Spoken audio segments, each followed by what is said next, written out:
All right, so there's been an interesting development in the space. One of the people you may know from Twitter, Secular Outpost, one of the higher end atheists. I associate him with real atheology, even though technically there's no association. It's just the highbrow thing. He's one of the more accomplished, eggheady, highbrow guys on Twitter. I associate him with people like Emerson Green and Dave Rollins, I guess. I guess Dave Rollins, fine. Dave Rollins, dude. He has made a YouTube channel, believe it or not. And one of the first videos he has decided to put out is an analysis of none other than the Bahnsen-Stein debate. Yeah, landmark debate for presuppositional apologetics.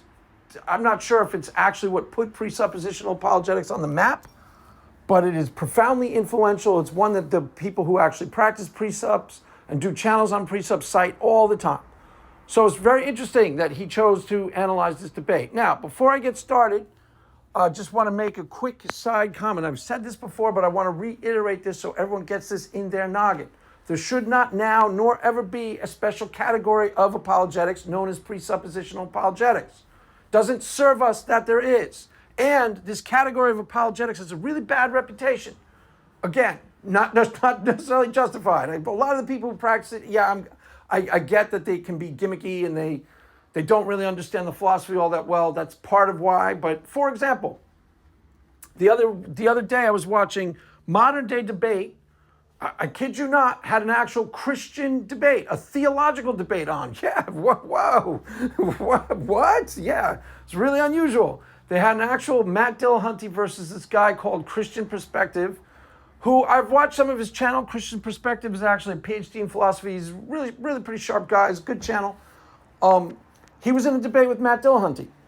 And Matt Dillahunty correctly said, this sounds like you're laying down a bit of a presuppositional argument. And it was correct. It was actually a reasonable inference. And the guy freaked out. I swear to God, it was like when you say an atheist, hey, are you spiritual? And they go like, ew, no, get off me. He was like, presuppositional, I can't stand it. That's the reputation of presuppositional apologetics. It was really dumbfounding to me. But I know that it's out there. Every time I bring it up, there's always someone who just trashes it out of hand. So we need to get rid of the idea that it's a special branch of philosophy or a special category of apologetics. There are 4 philosophers who are of paramount influence here in the space. There are others who are of minor influence, but there are 4 who are of really important influence. That is Aristotle, Plato, Hume, and Immanuel Kant. Immanuel Kant is the one that we can source a lot of the presuppositional apologetics back to. It's just a different type of philosophy. That's it. It's all about justifications for knowledge claims. That's what it's mostly about. And starting assumptions. And these are all things that we should be considering all the time, just like everything else. Why? Because it's of value to us to do this, as I've said many thousands of times. Now, I've said it so much, you're probably sick of hearing it. Paradigm of reality, what an atheist is bringing to the table in terms of their baseline assumptions is really important. A lot of times they can't process the evidence correctly. Why? Because it doesn't fit in with their paradigm of reality. I've talked about that a lot in the last couple of resurrection debates I've analyzed. Right? So it should not be a different branch of apologetics. It's just philosophy more influenced by a different philosopher. The main tool of inference that he brings to the table, technically he didn't actually invent it. There are people who tell you Aristotle invented it, but it's the transcendental deduction. He is the person who put it on the map. The transcendental deduction is a powerful tool of inference, as I've said, being dramatically underutilized by the Christian community. X is a necessary precondition of Y, therefore X. You see the cake, eggs and flour is a necessary precondition of cake. You see the cake, therefore we can infer eggs and flour. It is a powerful tool of inference to be able to infer that which is not available for empirical investigation. To not use it is to not use all of our arsenal. So we should be using it. And I will prove to you that it isn't a different type, it isn't a different branch of apologetics.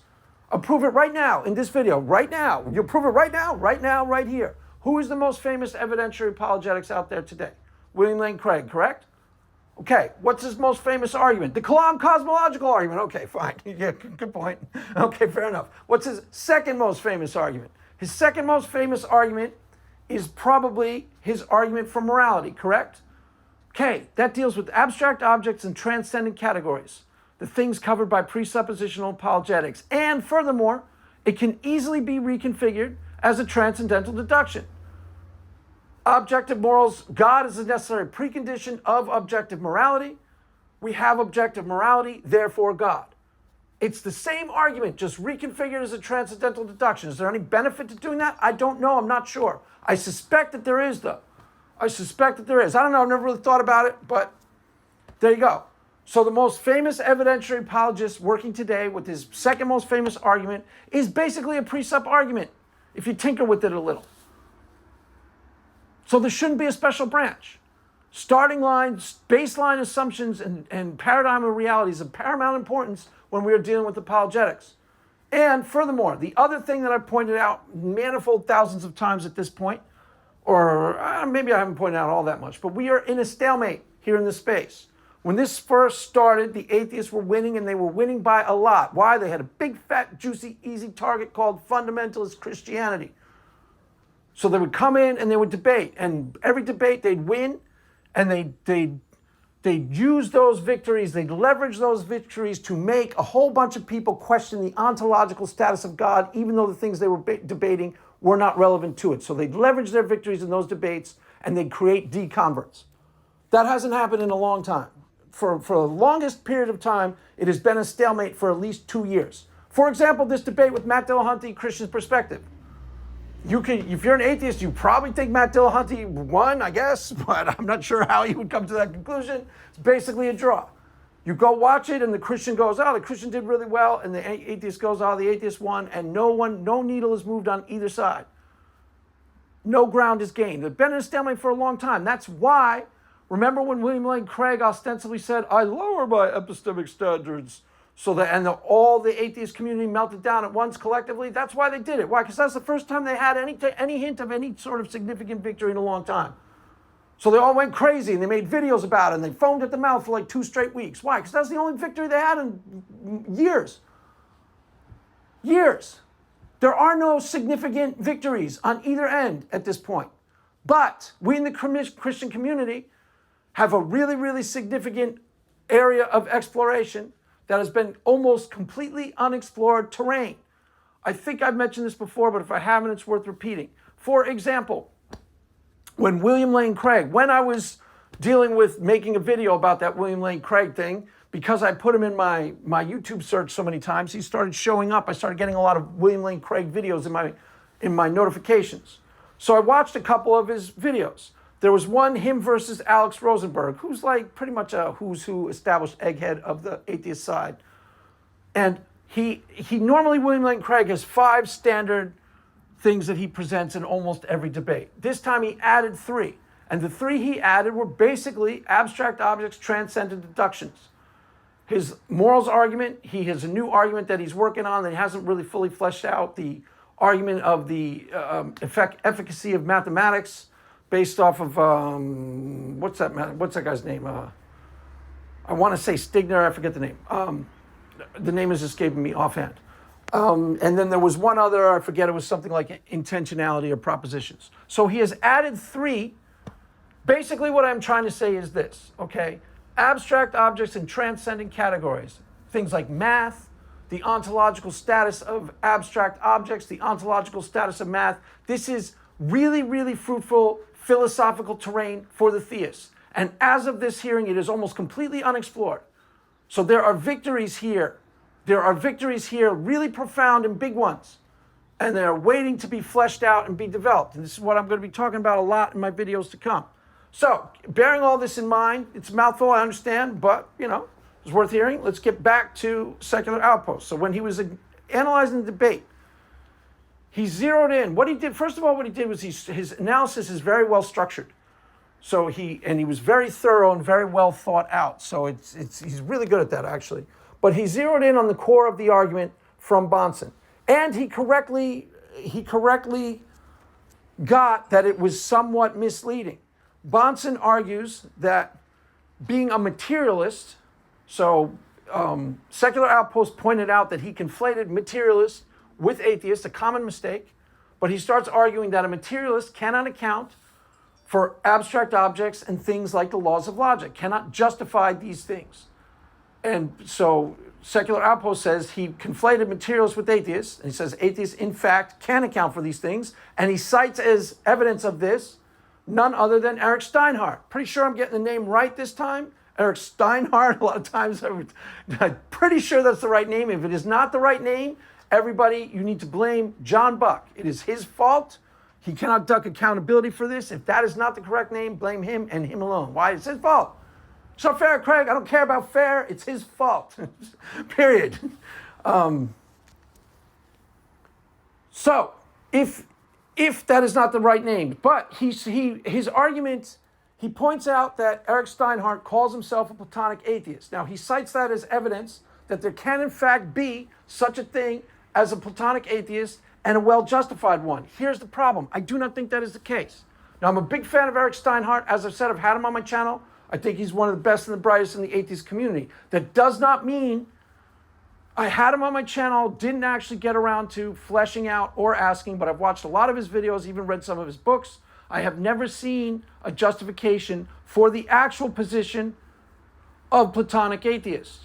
So in other words, I was formulating an argument along these lines. Remember when I had Stephanie approach the atheists and she says to them, what is the status of abstract objects given atheism? And the atheist struggles to answer her. And the materialist absolutely struggles to answer her, but so does the atheist. So that's what Secular Outpost doesn't quite get. Yes, Bahnsen conflated materialist with atheist, a common mistake, but atheists can't justify the position either. Just because there's an atheist who calls himself Platonic atheist doesn't mean the actual position can be justified. If you think of what it means to actually be a Platonic realist, it means that you, in principle, believe there are entities out there that are immaterial, transcendent, other than matter and motion, and invisible. If that sounds suspiciously to you like a god, it should. Why? Because it's very, very, very close. That's why I think that all that needs to be done is for us to unpack this little area of philosophy correctly and clearly so that the atheists recognize that it is literally almost impossible to justify Platonic realism given atheism. Now, another thing that I watched recently, there was this guy on Majesty of Reason once, and then I watched another video with him with Alex Malpass. Dr. Scott Berman, I believe his name is. And he has a killer argument, literally a fantastic argument in favor of Platonic realism. Matter of fact, he's a doctor, PhD, and he wrote a whole book on the topic. He calls it Platonic Realism and the Objects of Science. And his argument is, without signing on to some type of Platonic realism, you cannot do science. They're absolutely necessary. Again, that can be reconstructed as a transcendental deduction too. In order to have intelligibility as pertains to science, you have to agree in principle to Platonic realism. We have intelligibility in science, therefore Platonic realism is a true position. Something like that. I didn't say that all that well, but you get the point. That can easily be reconstructed as a transcendental deduction. Is there any benefit to it? I don't know. Probably, honestly. Probably. But so his argument is very thorough, and he works backwards you could go check him out. He's on with Majesty of Reason, and he's on with Alex Malpass, making this basically similar points, overlapping points. But he works backwards. Very well versed in philosophy, and particularly the philosophy of Platonic realism versus nominalism, something that I was talking about a lot on this channel a few videos back. And he works backwards. As pertains to science, you're going to have a bunch of different positions when it comes to abstract objects. You have the nominalist, who is going to argue that universals do not exist, there are only particular things, hence the abstract object in question does not exist.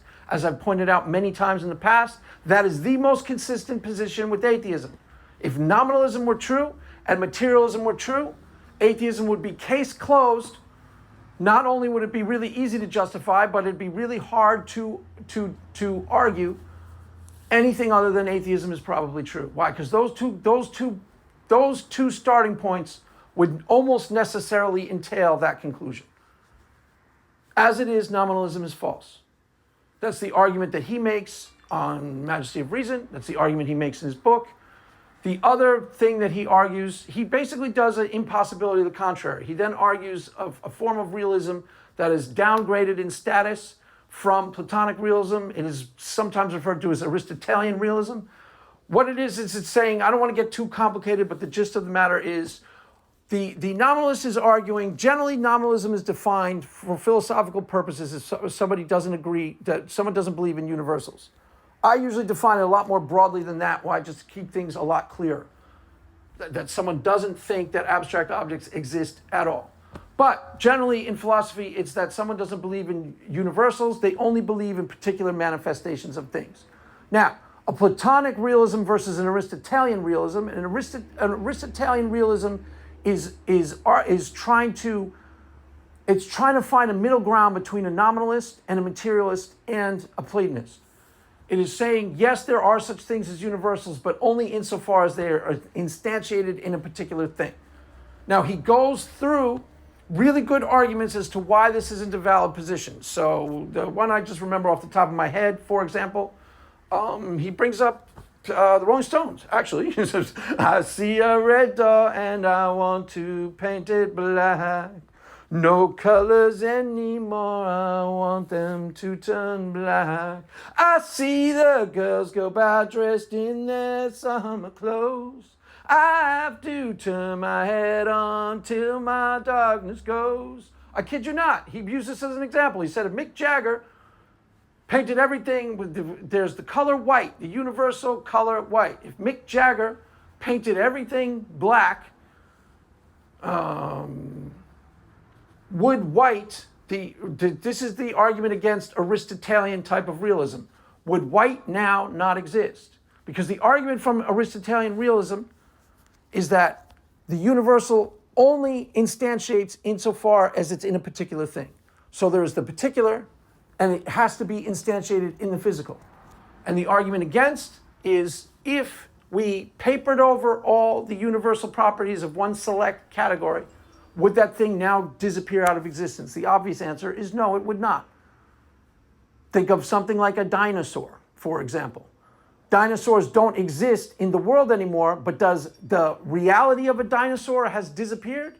Has a dinosaur, the template, disappeared? Think of it that way. No, it hasn't. That's why we can still make movies about dinosaurs. For example, there was a movie called Jurassic Park. You may have seen it. It's about what? Dinosaurs. They get on the island. Oh no, dinosaurs going to eat us. Run. That's basically the gist of the movie. It's quite an entertaining little movie there. But the dinosaur's coming. Run. So I didn't say that all that clearly, but it's a very, very good solid. The other one he argues against is the other potential middle ground is called constructivism. So the argument from him is Platonic realism is essential for the doing of science. It is absolutely essential to be a Platonic realist or we can't coherently do science. It is basically a presuppositional apologetic in different form. Now, I'm pretty sure this guy is not a theist. I'm pretty sure. It wasn't clear to me whether he was. He never said anything like, Jesus loves you while he was streaming. So, but I'm not positive, but I didn't hear him tie any of this into arguments of God. So how am I tying this into an argument of God? It's very simple. And it's very similar to the Bahnsen argument, except I brought in the argument to include the atheist. What is the status of abstract objects given atheism? If you, the atheist, sign on to a version of Platonic realism. Now, my arguments for Platonic realism are in some ways a lot simpler than Scott Berman's. I'm just pointing out that there are people out there with PhDs, so a lot more accomplished than I am.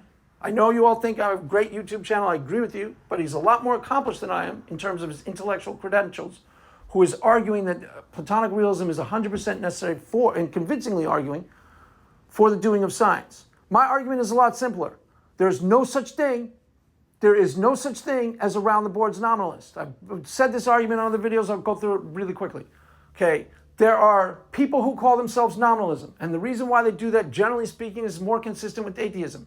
if you do not have to, the most consistent, if you're an atheist and nominalism were true, that is the most consistent position with atheism by far, because it is saying that abstract object out there, that transcendent immaterial entity does not exist at all. Does not exist at all. They go through a whole thing, him and what's his face, also go through a thing where they debunk nominalism, and it's really thorough and really good. It's worth watching. You should check it out. Where they go through like resemblance nominalism, which is probably the most common type of nominalism, which is trying to argue that the universal is just a resemblance. But when you start trying to really zero in on nominalist justifications, they start to seem really fishy. And they go through it in a way that's really clear with Majesty of Reason and Joe Schmid and Dr. Scott Berman. So you should check that video out. It's really good. It's really worth watching. And like I said, it's a killer argument for Platonic realism. Mine is a lot simpler. I think mine is a lot easier to grasp. And it's, I think, literally almost impossible to refute, because there is no such thing as a round-the-boards nominalist. You may say, I'm a nominalist because you want to be consistent with atheism, and that gets you out of having to justify any type of transcendent category. The problem is, in order for that to be a legitimate out, it has to apply round the boards. And there are a lot of transcendent categories, a lot of things that anyone listening to me, including every atheist, is not a nominalist about. For example, the self. Any takers out there in atheist land? There are schools of thought that are nominalists about the self. I've mentioned the Buddhists. Buddhists do not believe that there is anything as the self. Now, why are they nominalists about it? It's an abstraction. Anytime you have something abstracted from the physical, there's going to be some dispute over its ontological status. Why? Same reason there is over God. It has no spatial temporal locality, hence it can't be empirically verified for. Hence, to a certain type of mindset, which would include all atheists, the thing doesn't exist at all. Its existence is in dispute.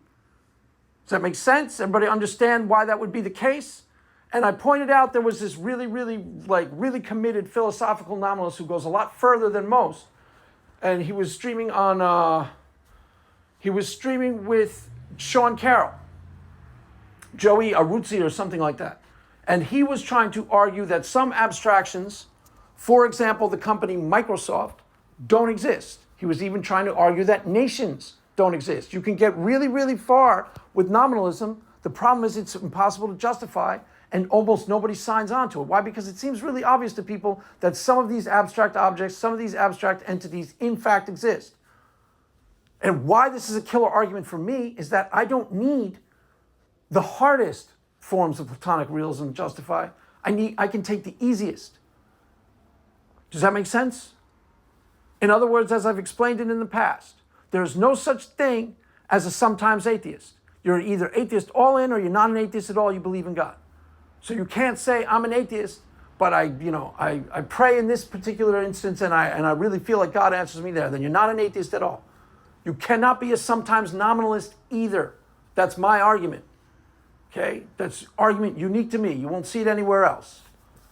Cook that up in my pretty little head of mine, my pretty little brain. There is no such thing as around the boards nominalist. Why? Some of these abstract entities really obviously exist. They form the basis of coherent thought in general. They're part of the cognitive architecture. Once you start thinking in those terms, part of the cognitive architecture of what? It would seem to be reality itself. They become literally almost impossible to justify given atheism. So you can easily force an atheist to sign on to some type of small p Platonic realism. For example, I'll give you some examples that are really almost no atheist is going to be a nominalist about. The past. That's considered an abstract object transcendent category. Why? Again, not available for empirical investigation. Oh, the past is gone. Isn't that how it goes? Is that right? Oh, the past is gone in my mind from dusk to dawn. Wow, that's off. Is that the right? That's right, isn't it?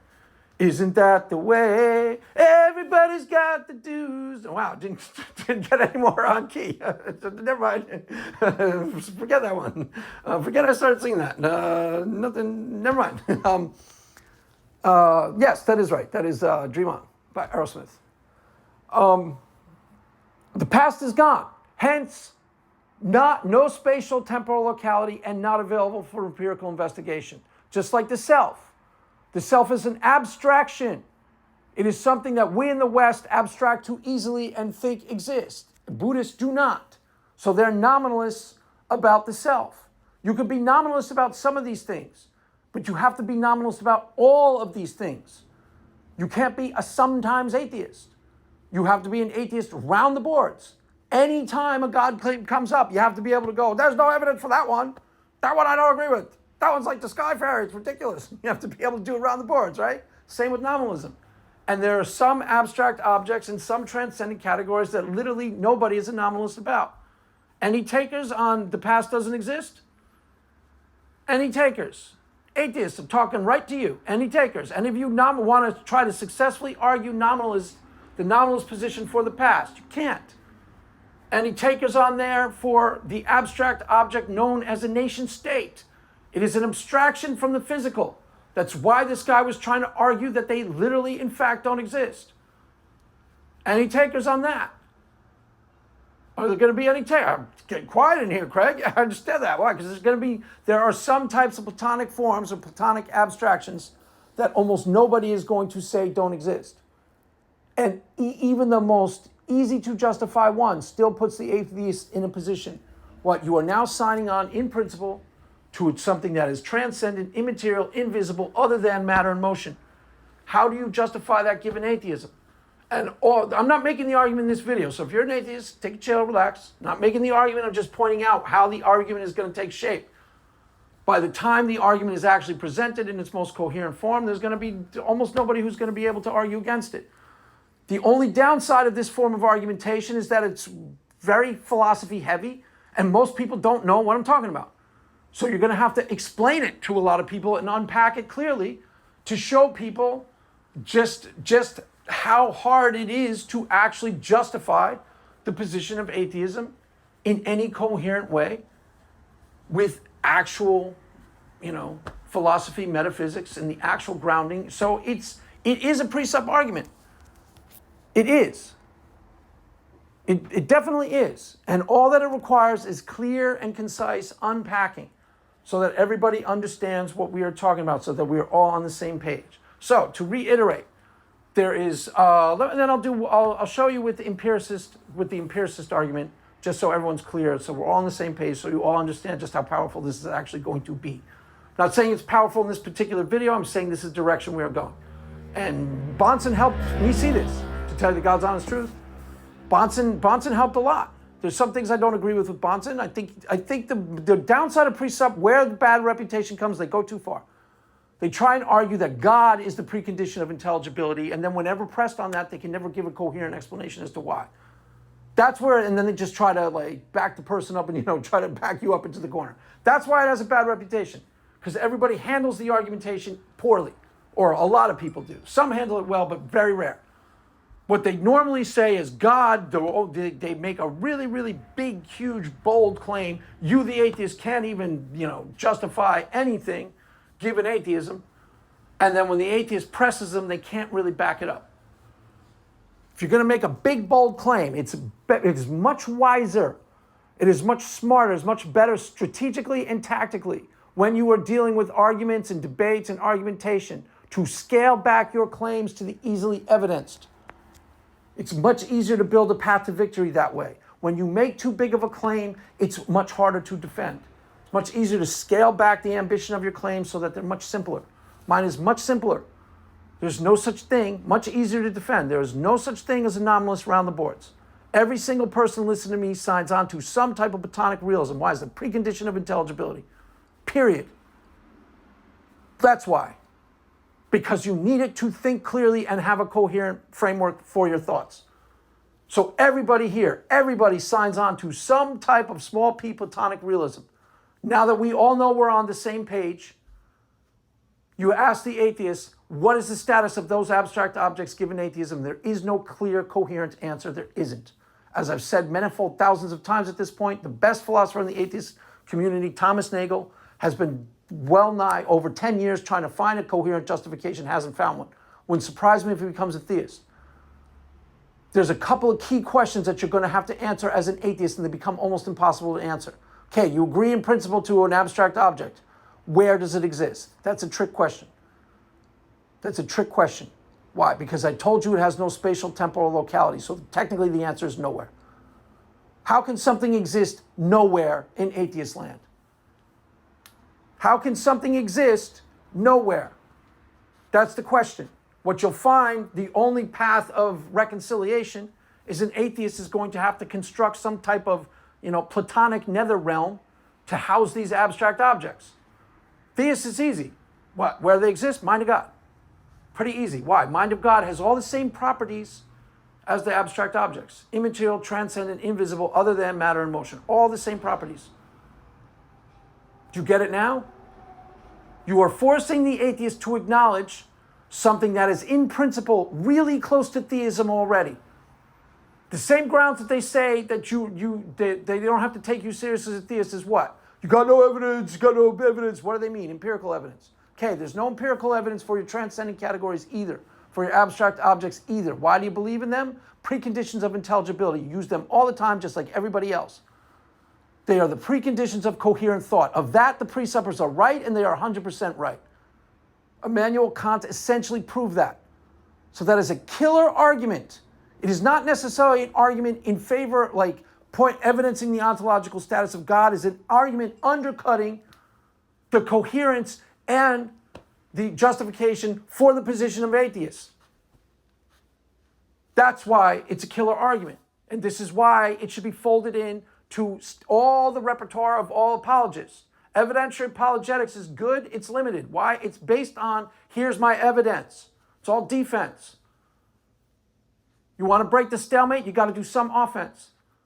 You got to get Stephanie to get up inside their head and rattle their cage so they go, hey, wait a minute. Let me examine the building blocks of the things I believe. Let me take this vaunted critical thinking that I brag about every single solitary day and actually use it and put it to the test. Is there justification for the things I believe? You will find the answer to be no.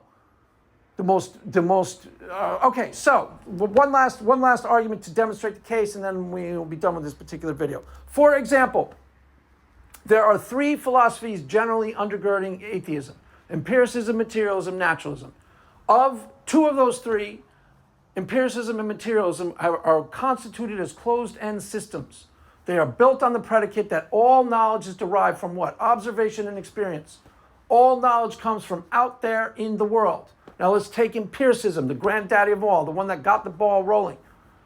So the empiricist says all knowledge comes from sense data, observation and experience, and it's predicated on things found out there in the world. That is the philosophy of empiricism. It is incoherent and ultimately doesn't work.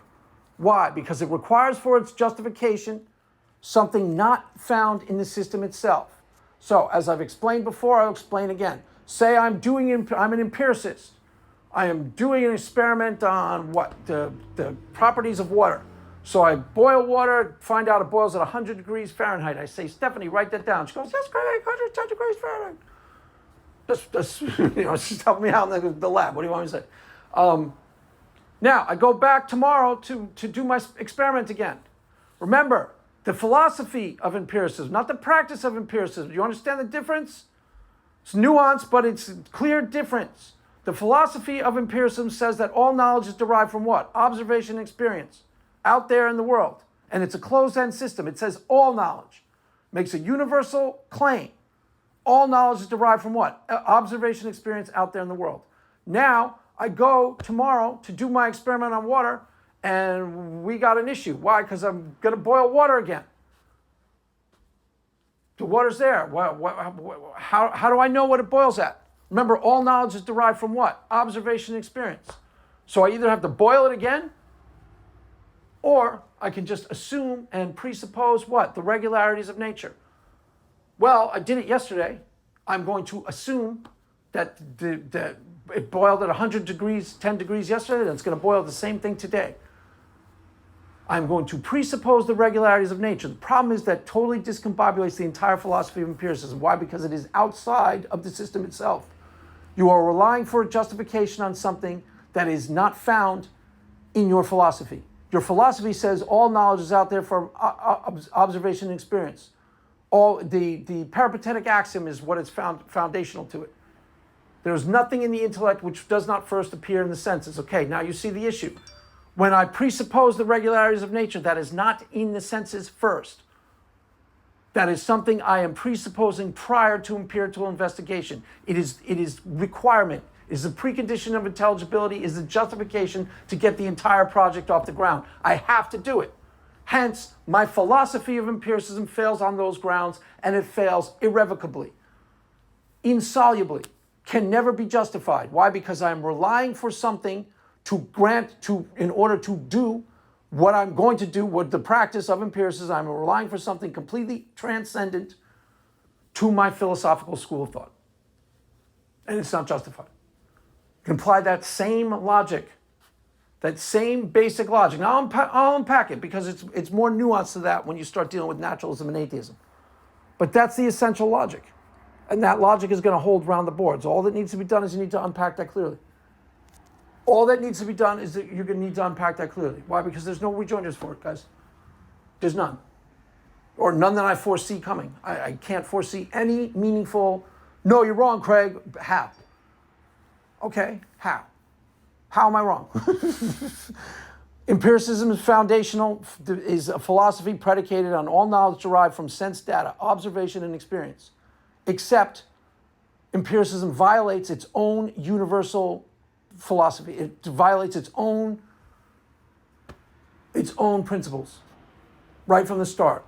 Why? Because the precondition of intelligibility, for the precondition of doing science clearly, I have to assume or presuppose the regularities of nature. The philosophical system of empiricism does not allow me to do that. Hence, the entire thing discombobulates. It is incoherent and self-refuting. This is going to be the template for the same structure type of arguments that you're going to see with naturalism, with materialism, and ultimately, I think, with atheism. Literally impossible to justify. Once you sign on to the reality of transcendent categories, abstract object, which you must do, why? Preconditions of intelligibility. They're absolute necessity for clear thought. That's why. And I'll point that out. I don't think there's all that much to be done. But you see, so that's basically what the whole spiel I just went through in essence would be, I guess, labeled in a library under the category of presuppositional apologetics, but it doesn't have to be. It's just philosophy that is of paramount importance to these debates, Christian versus atheism, influenced heavily by Immanuel Kant and justifications for knowledge claims. That's it. Doesn't have to be a whole different branch. It's not different. It's just taking into consideration some things other than just evidentiarism. All evidentiarism is taken into consideration is what are the evidence? How do I give you evidence so that you, the person who doesn't share my faith belief, can go, yeah, Craig is right. There's evidence for that. I accept that. It's the same idea. Or it's not the same idea, but it's similar. It doesn't have to be a special branch of apologetics.